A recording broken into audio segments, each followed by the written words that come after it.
morning, friends. This morning I am making some sour cream, and it's actually my first time making sour cream, but I found some directions online of how to make it. I have 3 gallons of raw milk from our cow here, and I just need to skim the cream off that has separated and floated to the top. So I'm going to go ahead and do that, and then I'm going to add some yogurt to it, and I'll show you a little bit more about that process in a minute.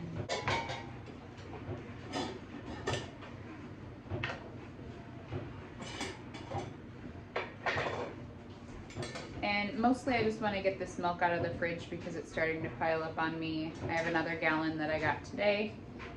Right now I'm only getting a gallon once a day in the morning because that's all I really want to take right now, because we have 2 calves on Mama, and we don't need more than a gallon a day right now. So I just want to get this used up before it sits in the fridge for too long. And I want to get some sour cream started also, which is going to be from cream and yogurt that I have already. And I'm going to go ahead and get the cream separated right now.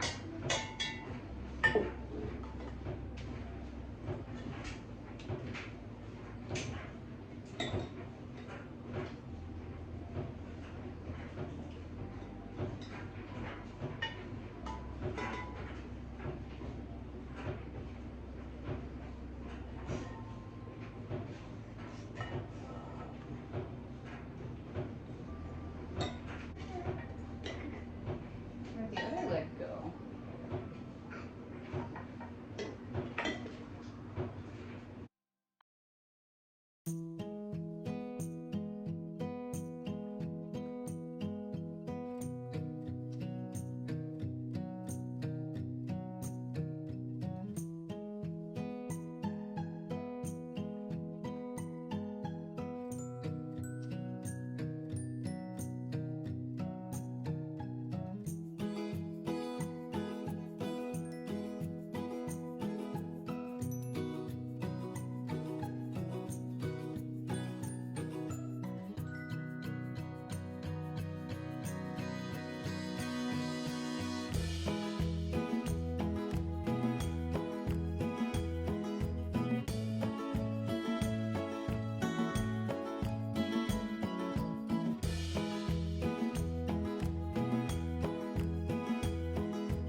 Yes.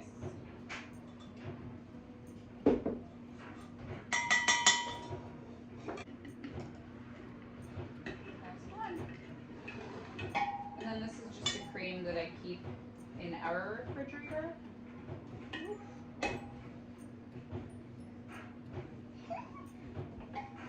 Careful.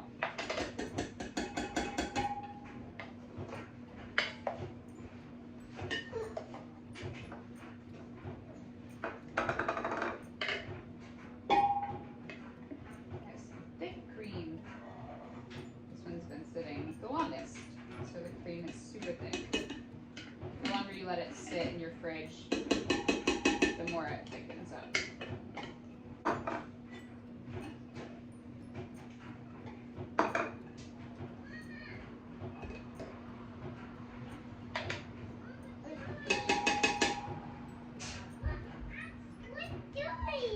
Separating the cream. Yep.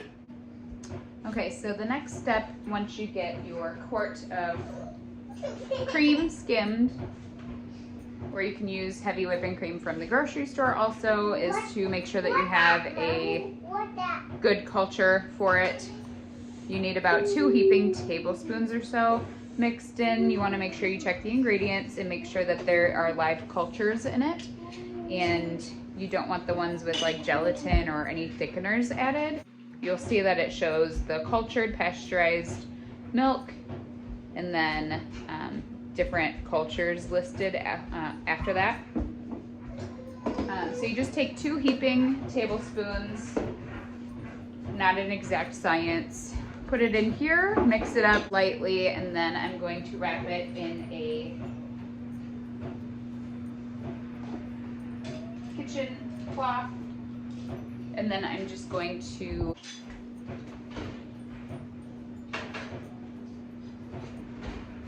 put it into my stove that I warmed to about 200 degrees and then turned off. I'm gonna turn the light on just so that I remember that it's in there, and it'll stay warmed in there for the next probably 12 hours or so. It can go a little bit longer. It'll turn a little bit more sour that way. Good morning, friends. So this is 2 days later. Things got busy on the farm as usual. It's harvest season, so we get kept pretty busy, but I ended up keeping my sour cream in the oven overnight. So it was probably in there closer to like 16 hours. You definitely wanna try to keep it around 12 to 14 hours, but it's just fine the way it is. And I just wanted to show you what the final product looked like. This is the sour cream that we made. And we open it up. It's nice and thick. And if you just want, you can stir it up a little bit more, but it thickens up really nicely right in the fridge after you do a quart of heavy cream and the 2 heaping tablespoons of the live cultured yogurt. But that's it for the sour cream making, and I'm gonna go ahead and keep this in our fridge for when we need it.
Hey friends, so hopefully you can hear me. It's super windy today, but Calhoun and I just finished harvesting our garlic.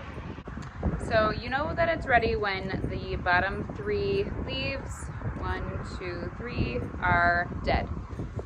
So I went ahead and pulled all of these up. And Calhoun and I laid them all behind me, and you can tell that they're pretty large size. This is the music variety. It is a hardneck variety, and that means that it stores longer, but it's not good to braid the tops of these. Usually you would use the soft neck variety for that. Can you go put it back, please? And yep. So we harvested all of these. I typically would count them just to know. I'm always curious how many we grew. but we're just trying to get things done before the baby wakes up.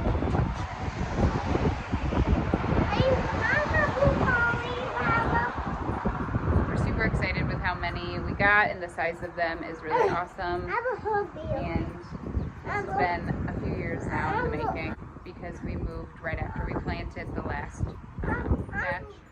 Okay, so it has been about maybe 2 or 3 weeks now since we harvested all of our garlic. I'm gonna turn the screen around so you can see how it looks. It's a lot more dried out now, which is awesome. And I do need to clean it up. I know some people like to brush the dirt off and cut the roots off as soon as they harvest them, but I wanted to let them dry out just a little bit first. So let me show you what they look like. Okay, so I have a couple of onions from the garden that are sitting here with them, but they are looking really great. I started just doing a couple of these, brushing off the dirt, and I just need to come through with some scissors and cut these shorter just for storing purposes, making sure it's clean and that there isn't as much dirt. And then we can go ahead and take the stems of them off and put them in a crate and put them in the basement for storage. It stays pretty cool down there in the summer. I need to look and see what the temperature needs to be for them to stay good, but we will end up using majority of these for cooking, for different kinds of recipes, and then I'm hoping that we have plenty left over to use for our own seed garlic for this fall. That would be really nice if we didn't have to pay for it this year. But that's it for this video, and I will get it uploaded probably in the next couple of days. And then there's another one coming from us trellising our tomatoes. So I'll see you next time. Thanks for watching.